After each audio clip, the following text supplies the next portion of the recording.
सभी को समझ में आया? कोई डाउट कल तक किसी को, कोई संदेह प्रश्न? तो कल पढ़ रहे थे हम लोग, वापस से समझाता हूँ बहुत जल्दी। तो कल सबसे पहले हमने पढ़ा था किसी तार में, सीधे तार में जो चालक में हमारे पास जो होता है विद्युत धारा प्रवाहित की जाती है। तो कल हमने पढ़ा था कि हमारे पास इस तरह से कोई बैटरी है और इस बैटरी पर हमने एक तार लगाया है। तो मान लीजिए ये हमारे पास एक वायर है और हम ये जानते हैं कि पॉजिटिव टर्मिनल से इसकी जो होती है इलेक्ट्रिसिटी निकलती है, ठीक है। तो हमारे पास पॉजिटिव टर्मिनल से विद्युत धारा आई निकलेगी और ये विद्युत धारा आई यहाँ से जाएगी और इसमें से ऐसे जाएगी। तो एक्सीडेंटली कहते हैं लोग, एक्सीडेंटली मिला, एक्सीडेंटली बोले तो अचानक, बस एक्सपेरिमेंट कर रहे थे, माइकल फैराडे उनका नाम था। उनको देखा कि ये जो तार है तो चुंबक के जैसा व्यवहार कर रहा है, ठीक है। तो जब उन्होंने इसका बताया तो लोगों ने कहा कि इसका तो चुंबकीय क्षेत्र भी होना चाहिए था, क्योंकि चुंबक में क्या होता है, ये आपके पास एक क्षण चुंबक, एक बार मैग्नेट में क्या होती हैं आपके पास चुंबकीय क्षेत्र रेखाएं होती हैं। इसका पता कैसे चला? इसका पता दो तरीके से कर सकते हैं। या तो हम किसी चुंबक में ऊपर से क्या कर दें, आयरन को पीस करके उसके टुकड़े डाल दें और फिर हम देखेंगे कि कुछ इस तरह से स्ट्रक्चर बन रहा है, ठीक है। शॉर्ट्स में भी दिखाया जाता है इस तरह से। या हम इसके चुंबक के आसपास एक कंपास को ले जाएं। कंपास की सुई क्या होती है, चुंबक के दिशा में नॉर्थ पोल और साउथ पोल के हिसाब से वो सेट होती है। तो उसको हिलाते रहेंगे, जिस हिसाब से सुई आपके पास डिफ्लेक्ट होगी, इधर उधर जाएगी, उस हिसाब से हम बिंदु लगा देंगे तो हमें पता चल जाएगी चुंबकीय क्षेत्र रेखाएं कहाँ हैं। ये चुंबकीय क्षेत्र रेखाएं होती हैं। ये चुंबकीय क्षेत्र रेखाएं ज़्यादा कुछ नहीं, बस चुंबकीय क्षेत्र को दिखाती हैं, किसी चुंबक के आसपास चुंबकीय क्षेत्र को दिखाती हैं। जब किसी तार में से विद्युत धारा प्रवाहित होती है तो उसमें चुंबकीय क्षेत्र वो चुंबक के जैसा व्यवहार करता है। क्योंकि ये तार जो है एक चुंबक के जैसा व्यवहार कर रहा है, इसका मतलब होना चाहिए इस पर चुंबकीय क्षेत्र रेखाएं होनी चाहिए, है ना, या इसका एक चुंबकीय क्षेत्र होना चाहिए।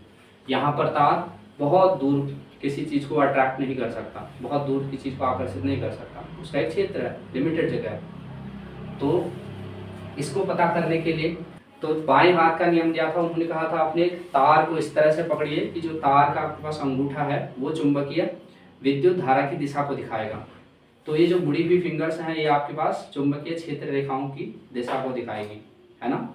जब इनसे पूछा गया था कि इसमें चुंबकीय क्षेत्र रेखाएं कहाँ होंगी, इसमें नॉर्थ पोल साउथ पोल किधर को होगा, तो तब उन्होंने कहा था देखिए ये वैसे तो चुंबक है नहीं, क्षण चुंबक तो है नहीं, लेकिन क्योंकि चुंबक के जैसा व्यवहार कर रहा है और आपकी बात बिल्कुल सही है कि इसके पास एक चुंबकीय क्षेत्र होना चाहिए, तो उन्होंने कहा तार को इस तरह से पकड़िए कि अंगूठा विद्युत धारा की दिशा को दिखाएगा, नीचे से ऊपर को विद्युत धारा जा रही है, ठीक है। तो उस हिसाब से मैंने अंगूठा में पकड़ा तार। तो अब ये जो मुड़ी हुई उंगलियां हैं मेरे पास, ये दिखाएंगी कि यहाँ से विद्युत चुंबकीय क्षेत्र रेखाएं निकल रही हैं और ये इस तरह से जा रही है, ठीक है, किसी सीधे चालक में। तो यहाँ से जा रही है और ये हमारे पास इस तरह से हो जाएगा वायर, और इस तरह से हम पकड़ेंगे तो ये क्या हो जाएगा आपके पास अंदर से बाहर की तरफ, ये जो है आपके पास चुंबकीय क्षेत्र रेखाएं निकलेंगी इस तरह से, ठीक है,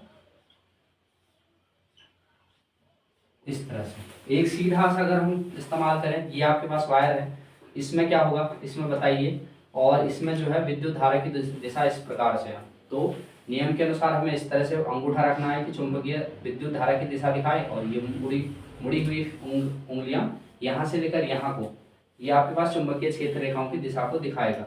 माने विद्युत चुंबकीय क्षेत्र रेखाएं कुछ इस तरह से होंगे, यहाँ से निकली अंदर की तरफ गई, यहाँ से बाहर की तरफ आ रही है, ये हमारे पास इस तरह से यहाँ से निकली यहाँ से वापस आ रही है, ठीक है। ये था आपके पास फ्लेमिंग के दाएं हाथ का नियम। अब उसके बाद आता है विद्युत चुंबकीय प्रेरण। इससे पहले हम लोग फिर पढ़ते हैं किसी सर्कुलर लूप द्वारा धारावाही वृत्ताकार पास के कारण चुंबकीय क्षेत्र। अब इतना हमें समझ में आता है, तो इस नियम का हम इस्तेमाल करते हुए एक और चीज पढ़ते हैं। अभी हम लोगों ने देखा कि एक सीधे तार पे जो होता है चुंबकीय क्षेत्र रेखाएं घूमी हुई होती हैं इस तरह से, और ये हमें पता चला फ्लेमिंग के दाएं हाथ के नियम के अनुसार। अगर मैं आपसे कह देता हूँ इस बार जो है वायर ही आपके पास मुड़ी हुई है, ठीक है, इस तरह से कोई एक तार है, बताइए यहाँ से हमने यहाँ से इसमें करंट प्रवाहित की, विद्युत धारा प्रवाहित करी, तो इसमें जो है इसकी चुंबकीय क्षेत्र रेखाएं कैसी होंगी। तो इसके लिए हम किसका इस्तेमाल करेंगे, दाएं हाथ का नियम का। एक तार हो, सिंगल तार हो, उसमें विद्युत धारा जा रही हो, क्योंकि विद्युत धारा जाने से वह चुंबकीय व्यवहार दिखाएगा। तो इसमें चुंबकीय क्षेत्र रेखाओं की दिशा दिखाने के लिए हम हमेशा दाएं हाथ के नियम का इस्तेमाल करेंगे। ठीक है, बाएं हाथ का इस्तेमाल कहाँ करेंगे? जहाँ दो चुंबकीय क्षेत्र होंगे। दो चुंबकीय क्षेत्र होंगे तो एक दूसरे को धक्का लगाएंगे, है ना। एक घर में एक आदमी के लिए जगह है, दो आ गए तो मतलब एक को बाहर जाना पड़ेगा, यही कुछ। तो इसमें कैसे होगा? है ये है क्या? ये है आपके पास वृत्ताकार पास द्वारा चुंबकीय क्षेत्र। बहुत मुश्किल काम है ये, इसमें कुछ है द्वारा चुंबकीय क्षेत्र, सीधी सी चीज है। इसमें हमें पता करना है कि इसमें कैसे बनेगा। जब हमारे पास तार सीधा था तो विद्युत चुंबकीय क्षेत्र रेखाएं सीधी सीधी गोल गोल बन रही थी, है ना। तो अगर हमारे पास तार गोल हो जाए तो इसमें चुंबकीय क्षेत्र रेखाएं कैसी बनेंगी? पता कैसे करेंगे? फ्लेमिंग के दाएं हाथ के नियम के अनुसार। ये हमारे पास विद्युत धारा यहाँ से जा रही है। मान लीजिए कि ये तार जो है किसी बैटरी से जुड़ा हुआ है। अब क्योंकि ये बैटरी से जुड़ा हुआ है तो इसमें से आई करंट निकलेगी। आई करंट यहाँ से पास हो रही है, करंट को हम आई से दिखाते हैं ना, विद्युत धारा को। तो यहाँ से जा रही है, तो इस तरह से पकड़ेंगे फ्लेमिंग के नियम के अनुसार। तो यहाँ पर जो होना चाहिए आपके पास, ये कुछ इस तरह से आना चाहिए, अंदर से बाहर की तरफ इस तरह से, और यहाँ से फिर वो अंदर की तरफ। यहाँ पर पकड़ेंगे तो यहाँ पर भी ऐसे होना चाहिए था, यहाँ पर पकड़ेंगे तो यहाँ पर ऐसे हो जाना चाहिए था, यहाँ पर पकड़ेंगे तो यहाँ पर हमारे पास कैसे होना चाहिए था, ये यहाँ से ऐसे। तो ओवरऑल इसमें जो विद्युत चुंबकीय क्षेत्र रेखाएं बनेंगी तो वो कुछ इस तरह से बनेंगी। ठीक है, ये बनेगा आपके पास इस तरह से। बस यही इतना है इसी वाले में। कभी कभी पूछा जाता है कि वृत्ताकार पास द्वारा, सर्कुलर लूप द्वारा चुंबकीय क्षेत्र कैसे होगा, चुंबकीय क्षेत्र रेखाएं कैसे होंगी। तो इसकी चुंबकीय क्षेत्र रेखाएं होंगी आपके पास कुछ इस तरीके से। इसमें थ्योरेटिकल ज्यादा कुछ लिखना है नहीं, इतना है बस, डायग्राम बना देना है। फ्लेमिंग के बाएं हाथ के नियम के अनुसार इसमें इस तरह से इसकी जो होंगी चुंबकीय क्षेत्र रेखाएं होंगी। ठीक है, ये अजीब लग रहा? ठीक है, समझ में आया? थोड़ा थोड़ा अजीब लग रहा है आप लोगों को, है ना? अब ठीक है, फिर उसके बाद फिर पढ़े थे हम लोगों ने, अगर हमारे पास दो चुंबकीय क्षेत्र हो जाए तब क्या होगा। दो चुंबकीय क्षेत्र हो जाने पर क्या होता है? दो चुंबकीय क्षेत्र के हो जाने पर क्या पढ़ा था? एक हमने पढ़ा था कल कि हमारे पास एक चुंबक होता है जिसको हम कहते हैं घोड़े की नाल का चुंबक, है ना। इसका एक यहाँ पे नॉर्थ, एक यहाँ पे साउथ पोल, घोड़े की नाल का चुंबक, हॉर्स मैग्नेट। अब क्योंकि ये चुंबक है, इसके पास क्या होंगे? चुंबकीय क्षेत्र होगा। चुंबकीय क्षेत्र माने चुंबकीय क्षेत्र रेखाएं होंगी। ठीक है, तो यहाँ से कुछ इस तरह से आ रहे होंगे। और हमने ये भी पढ़ा था कि बाय कन्वेंशन ऐसा माना जाता है कि नॉर्थ से साउथ की तरफ आती हैं, इस तरह से होंगी। और हम ये भी जानते हैं कि किसी तार में जो है विद्युत धारा प्रवाहित की जाती है तो ये जो है आपके पास ये भी चुंबक के जैसा व्यवहार करने लगता है। फ्लेमिंग के दाएं हाथ के नियम के अनुसार इसकी भी चुंबकीय क्षेत्र रेखाएं पता की जा सकती हैं। अगर ये दोनों हमारे पास एक साथ आ जाएं तो क्या होगा? अब यहाँ पर हमने एक तार लगा दिया है जिसमें हमारे पास चुंबकीय क्षेत्र होगा। इस तार को हमने एक बैटरी से जोड़ दिया। अब हमारे पास यहाँ पर दो चुंबकीय क्षेत्र आ गए। ठीक है, और दो चुंबकीय क्षेत्र आने की वजह से क्या हो गया? यहाँ पर इस तार में हिल कौन सकता है? ये तार ही हिल सकती है क्योंकि ये तार से लगा हुआ। तो इस तार पर कोई ना कोई बल लगेगा, या तो आकर्षण का या प्रतिकर्षण का, या अंदर की तरफ या बाहर की तरफ। उस बल को कैसे पता करेंगे? तो एक्सपेरिमेंटल है। एक घोड़े के जैसा चुंबक लिया और इसके बीच में हमने विद्युत धारा प्रवाहित की जाने वाली एक तार ली, तो हमें पता चला कि जो तार है ये इस पर एक बल लगता है। तो इसको कैसे पता किया जाए? इसके लिए फ्लेमिंग ने अपने बाएं हाथ का नियम दिया। उन्होंने कहा बाएं हाथ के नियम में, बाएं हाथ का नियम नहीं लिखा था कल? दाएं हाथ का भी नहीं लिखाया, अभी लिखने वाला पीछे रह गया था। ठीक है, फिर आज यही वाला चैप्टर लिखाएंगे। बाएं हाथ सारा पढ़ लेते हैं उसके बाद लिखेंगे। हैं? पहले सारा पढ़ लेंगे। हाँ ठीक है, ऑलमोस्ट कवर कर ही लिया है, अब कुछ बचा नहीं है लिखने वाले। तो अब इसमें लगेगा हमारे पास विद्युत। इसमें बल निकालने के लिए हम क्या करेंगे? फ्लेमिंग ने बाएं हाथ का नियम दिया था। उन्होंने कहा था कि अपने तीन उंगलियां, अंगूठा, तर्जनी और मध्यमा को कुछ इस प्रकार कीजिए कि ये एक दूसरे पर अभिलंब हो। ठीक है, अभिलंब बोले तो लंबवत। ठीक है, इज्जत के साथ लंबों को अभिलंब बोलते हैं हम लोग। तो यहाँ पर आपके पास ये जो तर्जनी उंगली है ये आपके पास विद्युत धारा की दिशा को दिखाएगी, तो ये आपके पास उसमें चुंबकीय क्षेत्र रेखाओं को दिखाएगी। यहाँ पर दो चुंबकीय क्षेत्र रेखाएं हैं, वो अलोंगेटेड हो जाएंगी, ठीक है, अलाइन हो जाएंगी एक दूसरे के ऊपर। अलाइन का बोले तो क्या मतलब हुआ, एक तरह से रीअरेंज, ठीक है, एक उसमें हो जाएगा। क्योंकि हम लोगों ने ये भी पढ़ा था कि दो चुंबकीय रेखाएं एक दूसरे को कभी कट नहीं करती हैं। अगर वो कट करती तो इसका मतलब होता एक जगह पर दो दिशाएं, एक जगह पर दो दिशाएं हैं, जो कि संभव नहीं है ना। तो अलोंगेटेड हो जाएंगी, तो इसका एक निश्चित हमारे पास चुंबकीय क्षेत्र बनेगा और इस पर एक बल लगेगा। इसको हम पता करेंगे। फ्लेमिंग के बाएं हाथ का नियम था, तो किसी तार पर, जैसे ये तार थी, अगर यहाँ से हमारे पास आई करंट बहता, तो यहाँ से आई करंट बहता इस तरह से, तो हमें, चलो एक मिनट के लिए, फॉर द सेक ऑफ हमारे आसानी के लिए हम इसको इस पीछे साइड से करंट बना देते हैं। करंट इस तरह से बह रही है, करंट इस तरह से बह रही है, तो फ्लेमिंग के बाएं हाथ के नियम अनुसार तो हमें जो है इस तार पर अपनी उंगलियां, 3 उंगलियां कुछ इस तरह प्रकार रखनी है कि ये आपके पास इंडेक्स फिंगर है, तर्जनी उंगली है, ये विद्युत धारा की दिशा को दिखाएगा, ठीक है। तो अब ये क्या दिखाएगा, फिर ये हमारे पास दिखाएगा चुंबकीय क्षेत्र रेखाएं, और ये क्या दिखाएगा, फिर इस पर लगने वाला बल। इसका मतलब हुआ इस तार पर बाहर की तरफ बल लगेगा, ठीक है। अगर हम यहाँ रखते तो इस पर बाहर की तरफ फोर्स लगता। अगर विद्युत धारा को उल्टा कर देते हम लोग, यहाँ की बजाय यहाँ से अगर विद्युत धारा हम प्रवाहित करते, तो यहाँ से क्या हो जाता है, इसकी धारा ऐसे हो जाती। नियम को थोड़ा सा बदलना पड़ता हमें फिर, तो हमें फिर कुछ इस तरह से करना पड़ता। ये चुंबकीय क्षेत्र रेखाओं की दिशा, और ये उस पर अंदर की तरफ लगने वाला बल, और ऊपर की तरफ हमारे पास क्या हो जाएगा, चुंबकीय क्षेत्र रेखाएं, ठीक है। तो अगर इस तरह से करंट बहती तो इसमें उस साइड को बल लगता। इसका इस्तेमाल करते हुए मोटर बनाई जाती है, ठीक है। मोटर में जो होता है, एक तो आपके पास होता है मैग्नेट। आपने डीसी मोटर देखी है, छोटी छोटी मोटर होती है, बच्चे खेलते रहते हैं उसके साथ। खोल के दिखा कभी उसके अंदर। एक तो चुंबक होता है, या उसमें होता है सर्कुलर, वो होता है आपके पास कॉइल घुमाए रहते हैं, सर्कुलर कॉइल घुमाए रहते हैं, लूप जैसा बनाए रहते हैं। तो दरअसल मैग्नेटिक मोटर में, चुंबकीय मोटर में, एक तो हमारे पास मैग्नेट होता है, चुंबक होता है, ठीक। दूसरा क्या होता है, हमारे पास एक तार होती है, और अब इन दोनों तारों पर क्या लग रहा है, बल लग रहा है, जिस बल का इस्तेमाल करते हुए मोटर बनाई जाती है।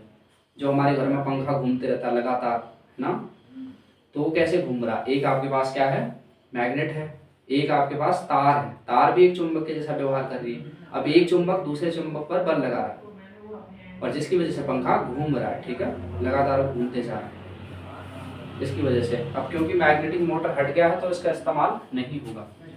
आपके पास विद्युत चुंबकीय प्रेरण। विद्युत चुंबकीय प्रेरण क्या होता है,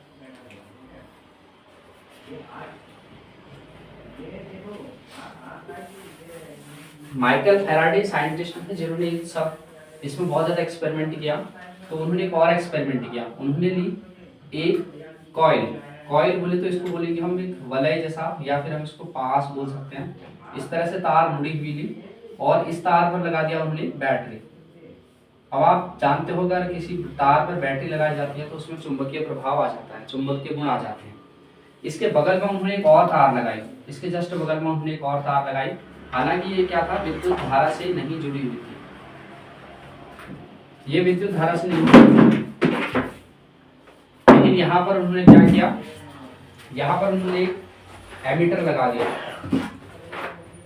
एमीटर का काम आप जानते हो कि क्या होता है। एमीटर का काम, एमीटर का काम होता है, बताओ। एमीटर विद्युत धारा के बारे में बताता है ना, जा रही है या नहीं जा रही है करके। किसी अगर परिपथ में हमें ये देखना होगा कि विद्युत धारा है या नहीं है करके, तो जरूरी नहीं कि हम हर बार तार को छू के देखें, है ना। ज़्यादा जाएगी तो फिर हम लोग चले जाएंगे, ठीक, खतरनाक तरीका है ना छूना। तो इसके लिए हम एमीटर का इस्तेमाल करते हैं। एमीटर में अगर परिपथ से विद्युत धारा जा रही होगी तो एमीटर की सुई जो होगी वो इधर उधर को हिलेगी, ठीक है, डिफ्लेक्ट करेगी। अब इस पर चुंबकीय क्षेत्र रेखाएं हैं। यहाँ पर विद्युत धारा प्रवाहित होने की वजह से, मान लीजिए यहाँ पर आई करंट यहाँ से बहती है। अब इस तार में आई करंट बहने से इस पर एक चुंबकीय क्षेत्र रेखाएं बन जाएंगी इसके अगल बगल आसपास, ठीक। अब इसका जो चुंबकीय क्षेत्र रेखाएं हैं ये क्या करेंगी, हल्का सा इसमें ये चुंबकीय क्षेत्र रेखाएं यहाँ पर भी क्या करेंगे, हल्का सा टच करेंगी, या उसको चुंबकीय क्षेत्र रेखाएं यहाँ तक पहुंचेंगी, और जिसकी वजह से क्या होगा, इस तार में भी विद्युत धारा बन जाएगी। यहाँ पर दो चीजें हैं। एक तो पहली बात है विद्युत धारा से चुंबक बनना, क्योंकि किसी परिपथ में किसी तार में विद्युत धारा प्रवाहित की जा रही है, जिसकी वजह से उसमें क्या बनेगा, चुंबकीय प्रभाव बनेगा। और दूसरा ये है कि चुंबक, क्योंकि इसमें चुंबकीय प्रभाव है, इसका मतलब क्या हुआ, इसमें विद्युत धारा जाएगी। ठीक है, एक कॉइल ली जिसमें हमने बैटरी जोड़ी, जिसमें से हम लोगों ने आई करंट पास करवा दिया। आई करंट पास करवा दिया तो यहाँ पर हमारे पास इस पर चुंबकीय क्षेत्र आ गया। इसके जस्ट बगल में एक और हमने तार लगा था। अब ये चुंबकीय क्षेत्र रेखाओं ने इसको भी टच किया, अगल बगल में चुंबकीय क्षेत्र होने की वजह से इसमें विद्युत धारा आ गई। तो यहाँ पर जो एमीटर का साइन था इसने बता दिया कि यहाँ पर जो है थोड़ी आपके पास बिजली जा रही है। इसका मतलब क्या हुआ, बगल वाली कॉइल इससे क्या होगी, प्रेरित होगी, है ना। जैसे हम लोग प्रेरित होते हैं किसी अच्छे आदमी से, कुछ लोग बुरे से भी होते हैं। लोग इंस्टाग्राम देखते हैं, रील देखते हैं, थोड़े दिनों देखते हैं, एक हफ्ते बाद कुल बताने लग जाते हैं। इसका मतलब वो प्रभावित हो गए उससे, है ना। वैसे ही यहाँ पर हमारे पास क्या हुआ, एक कॉइल से दूसरी कॉइल प्रेरित होगी, ठीक, इंड्यूस्ड होगी। और वो कैसे पता चला, क्योंकि यहाँ पर करंट बह रही थी। इसका मतलब क्या हुआ, यहाँ पे ये जो है कॉइल इंड्यूस होगी। इसका एक और एग्जाम्पल है, शायद आपने किया हो बचपन में, अगर आप लोगों ने चुंबक के साथ खेला है तो चुंबक में कोई लोहे की कील लगाते हैं हम, और हम थोड़ी देर बाद उस लोहे की कील को निकालते हैं, तो वो लोहे की कील जो होती है वो दूसरे को भी थोड़ी देर के लिए अट्रैक्ट कर लेती है, चिपका लेती है अपने अगल बगल। मेरे पास चुंबक होता तो मैं आपको करके दिखा देता। मेरे पास है चुंबक। हाँ, तो इसका मतलब क्या हुआ, ये जो तार था, ये चुंबक, ये तार मान लो, और एक और तार लोहे का है, ठीक है। मैंने इस चुंबक पर तार लगाया, अब ये क्या बन गया होगा, तार चुंबक ना। तो इस किनारे से अगर मैं दूसरे किसी लोहे को लगा दूंगा तो अट्रैक्ट कर लेगा, इसको आकर्षित कर लेगा।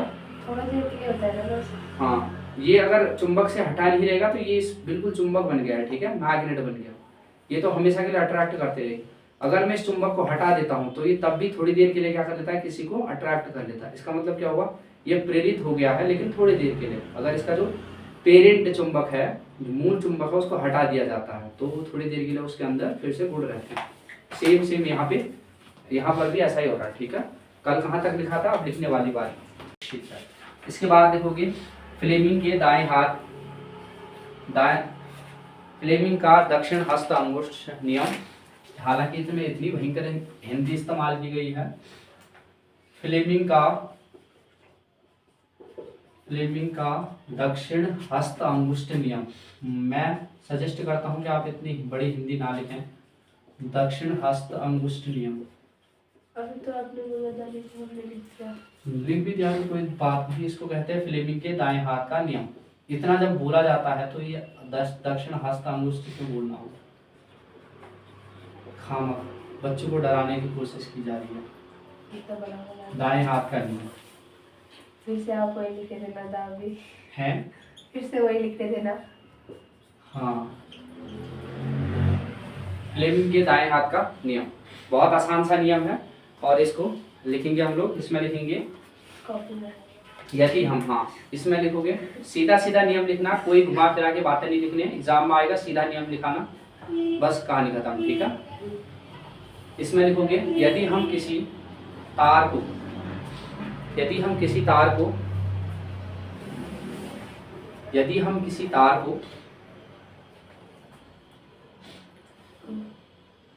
दाएं हाथ से इस प्रकार पकड़ें कि अंगूठा विद्युत धारा की दिशा को दिखाए, तो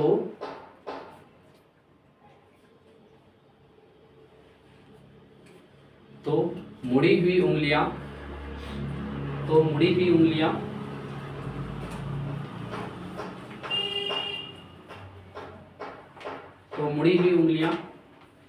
उस तार के विद्युत चुंबकीय क्षेत्र रेखाओं को दिखाएंगे,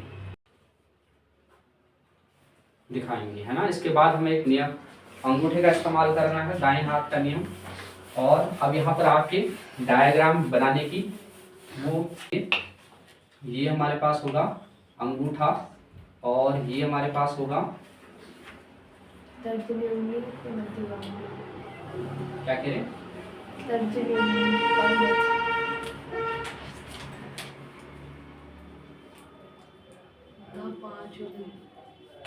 5 होती हैं। 5 ही तो होती, मैंने तो 5 बनाई है शायद। ये हाथ पतला हो गया, एक अंगूठा भी तो है ऊपर का। अंगूठा थोड़ा सा अजीब हो गया। छाप लो अपना हमें बनाया आप लोग भी बनाओ, जितना अच्छा चित्र बनाओगे उतने अच्छे मार्क्स मिलेंगे आपको। दामन भाई नहीं है अच्छा इसके हाथ में एक पकड़ा देना तो कितना अच्छा बनाया आपने। तार। हाँ दाम मैंने एक दिन बताया था पोर्ट्रेट आर्टिस्ट हूँ करके। हाँ दाम दिन मैंने मैं भी नहीं आई। तुम नहीं आई थी? सोनिया तो बोलती रही थी मेरा चित्र बना देना। हाँ, तुम आए तो नहीं। इसके अच्छा दाम अंगूठे नाखून भी बना देना इस तरह से। ये हमारे पास हो गया दक्षिण हस्त नियम का डेमोन्स्ट्रेशन।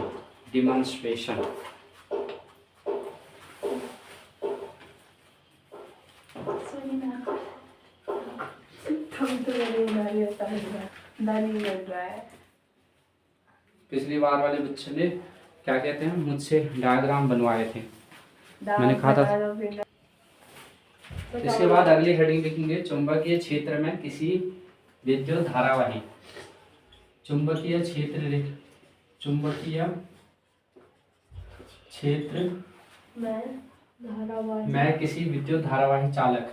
मैं किसी विद्युत धारावाही चालक पर्वत। ये अगली हेडिंग है हमारी, ये समझना है। तो इसके लिए हम सबसे पहले एपरेटस यूज का इस्तेमाल करेंगे। एपरेटस यूज हमने क्या क्या चीज़ें लिया, फिजिक्स में क्या क्या होता है, जो चीज़ें हम लेते हैं उसको हम पहले लिख देते हैं, ठीक है।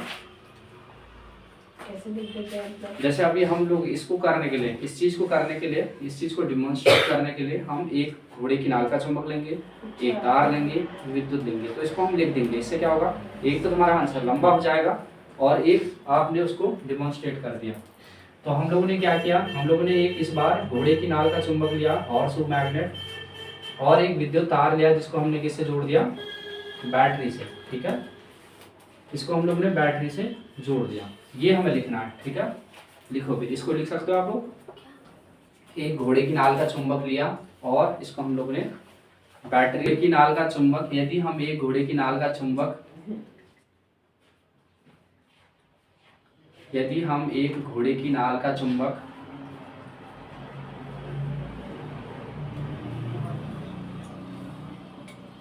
लें तथा एक धारावाही चालक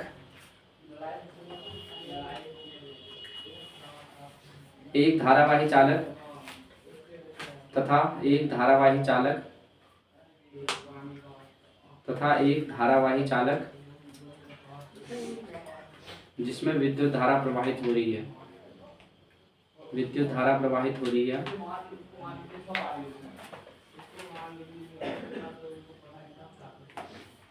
विद्युत धारा प्रवाहित हो रही है,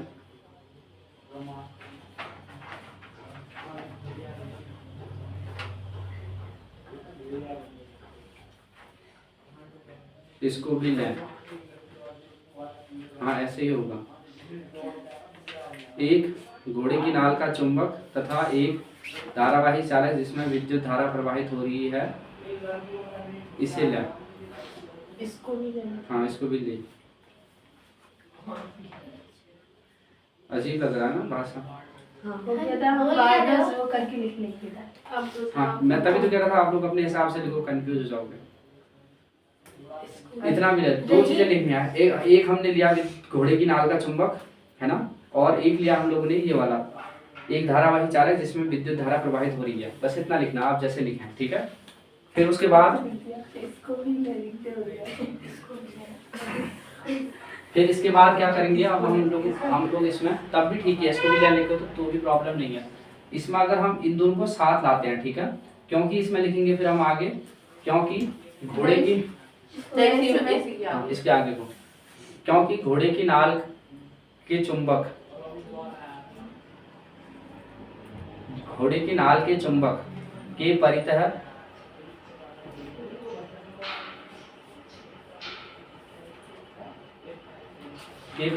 एक चुंबकीय क्षेत्र होता है, क्योंकि घोड़े की नाल के चुंबक के परितः एक चुंबकीय क्षेत्र होता है, और साथ ही धारावाही चालक के परितः भी चुंबकीय क्षेत्र होता है, चुंबकीय क्षेत्र होता है। यदि इन दोनों को साथ लाया जाता है, यदि इन दोनों को साथ लाया जाता है तो धारावाही चालक पर एक बल लगता है। धारावाही चालक या धारावाही तार एक बल महसूस करता है। इस बल की दिशा को निकालने के लिए फ्लेमिंग के बाएं हाथ के नियम का इस्तेमाल किया जाता है। इस बल की दिशा को निकालने के लिए फ्लेमिंग के बाएं हाथ के नियम का इस्तेमाल किया जाता है। अब उसके बाद देखोगे फ्लेमिंग के बाएं हाथ का नियम। ये समझ में आया? ये तो समझने वाला ज़्यादा कुछ है नहीं, क्योंकि इसको हम ऑलरेडी समझा चुके हैं ना। हाँ, ये वाला डायग्राम बना लोगे इसके नीचे से, ठीक है? इसमें से दिखाओगे। लिख दिया, अब हैं? लिख दिया। थोड़ा काट तो क्या हो रहा है? इसके नीचे से ये वाला डायग्राम बनाना है। यहाँ से हम इसको मान लेते हैं नॉर्थ से साउथ की तरफ चुंबकीय क्षेत्र रेखा आ रही हैं और यहाँ से आई करंट बह रही है, तो हमारे पास क्या हो जाएगा, इस तरह से यहाँ से अंदर की तरफ सर्कुलर लूप बनाते हुए ये जो है चुंबकीय क्षेत्र रेखाएं यहाँ से बनेंगी, ठीक है? ये होगी आपके पास आई करंट की दिशा। अब इसके बाद क्या होगा, हम अब इसमें जो बल की दिशा है इसको निकालने के लिए हम क्या करेंगे, चाहो तो आप इन चित्रों को दिखा भी सकते हो। इसको कहोगे आप घोड़े की नाल का चुंबक, घोड़े की नाल का चुंबक, घोड़े की नाल का चुंबक, और इसको आप बोलोगे धारावाही तार, परिपथ से जुड़ा धारावाही तार, जुड़ा धारावाही चालक, परिपथ से जुड़ा धारावाही चालक। इसको आप इधर पे बैटरी लिख सकते हो, इतना काफी। फिर उसके बाद फ्लेमिंग के बाएं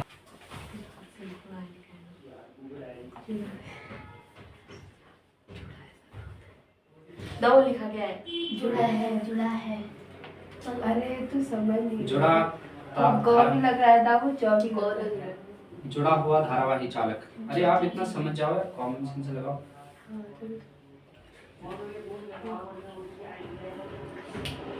पता से चली गई लेकिन कुछ भी क्या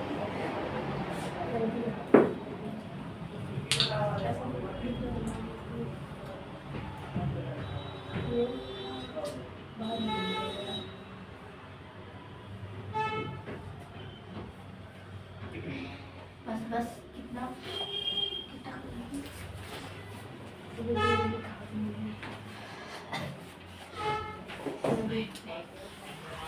अगला है आपके पास ये वाला। जितना सुंदर चित्र बनाओगे उतना सुंदर आपको जो है इसमें क्या मिलेंगे, मार्क्स।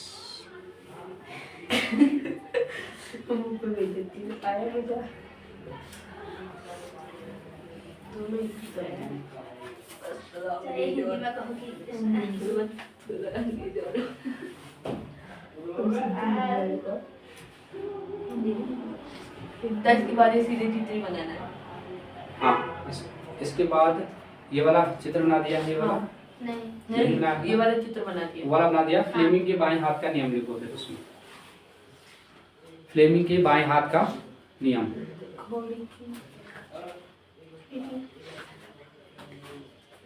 शिवानी समझ में आ रहा है तुम्हें? पक्का?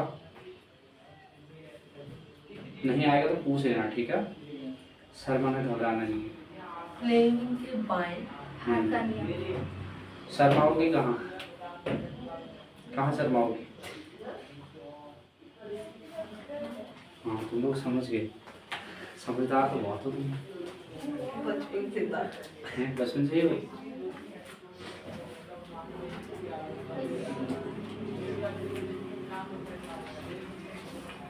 अब सीधे चित्र नहीं, अब इसमें लिखेंगे बाएं हाथ का नियम है। किसी आदमी को अगर ज़्यादा ही दिक्कत हो रही है तो इस तरह से बना देना फिर, ठीक है? नहीं अगर ये बन पाता है तो, हालांकि हाथ दिखाना बहुत सफिस्टिकेशन रहेगा, सफिस्टिकेटेड रहेगा आपको, क्योंकि डिमॉन्स्ट्रेट करने के लिए। तो इसमें लिखोगे यदि हम बाएं हाथ की अंगूठा तर्जनी और मध्यमा को इस प्रकार फैलाएं कि यदि हम अपने बाएं हाथ की अंगूठा, तर्जनी और मध्यमा को इस प्रकार फैलाएं कि तीनों परस्पर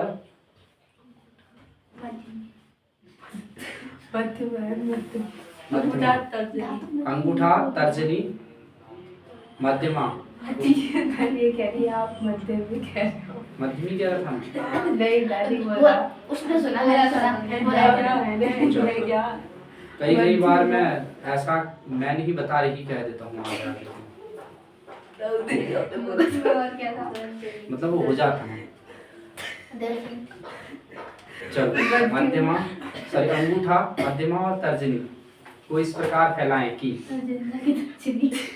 तर्जनी, अंगूठा, मध्यमा और तर्जनी को इस प्रकार फैलाएं कि तीनों परस्पर एक दूसरे पर लंब हों। तीनों परस्पर एक दूसरे पर लंब हों। तीनों परस्पर एक दूसरे पर लंब हों। लंब हो या लंबवत? लंबवत हो, लंब हो, जो लिखना चाहो, अभिलंब हो लिखना चाहो। तीनों परस्पर एक दूसरे पर लंब हों। लंब हों लिख दिया। यदि हमारे पास तर्जनी जो है विद्युत धारा की दिशा को दिखाती है। यदि हाँ लिखना ही तो है। यदि तर्जनी विद्युत धारा की दिशा को दिखाती है, यदि तर्जनी विद्युत धारा की दिशा को दिखाती है तो मध्यमा, अरे एक मिनट, इसको अंगूठा, ये कौन सी फिंगर? ये तर्जनी। मैं इसको तर्जनी सोचा, क्षमा करना मुझे इंग्लिश में आता है, हिंदी में नहीं आता। ठीक है मध्यमा उंगली, छेद, तर्जनी उंगली और अंगूठा। ठीक है। अंगूठा बल बताता है, ये चुंबकीय क्षेत्र, ये धारा। हाँ तो ये हमारे पास कौन सी फिंगर? वो नहीं है, वो ये तर्जनी तर्जनी फिंगर। तो इसमें लिखोगे हाँ यदि आप तर्जनी कौन सा दिखा रहे हो पता ही नहीं चल रहा। ये मध्यमा दो पता ही नहीं। ये था ना क्या? तर्जनी या मध्यमा? ये मध्यमा है, तो तर्जनी की जगह मध्यमा कर लो। यदि मध्यमा विद्युत धारा की दिशा को दिखाए, प्लीज काट दो थोड़ा। यदि मध्यमा विद्युत धारा की दिशा को दिखाए तो तर्जनी चुंबकीय क्षेत्र को तथा अंगूठा उस पर तर्जनी चुंबकीय क्षेत्र को तथा अंगूठा उस पर लगने वाले बल को दिखाता है। तो अंगूठा तर्जनी चुंबकीय क्षेत्र को तथा अंगूठा उस पर लगने वाले बल को दिखाती है, बल को दिखाएगा। ये था हमारे पास फ्लेमिंग के बाएं हाथ का नियम। ठीक है, फिर उसके बाद कौन सा बचा आपके पास? फ्लेमिंग के बाएं हाथ का नियम का इस्तेमाल हो गया। तो फिर अब नहीं, ये भी बनाना है। हाँ, इसके बाद ये चित्र बनाओगे आप इसमें, और फिर अगली लिखोगे इसमें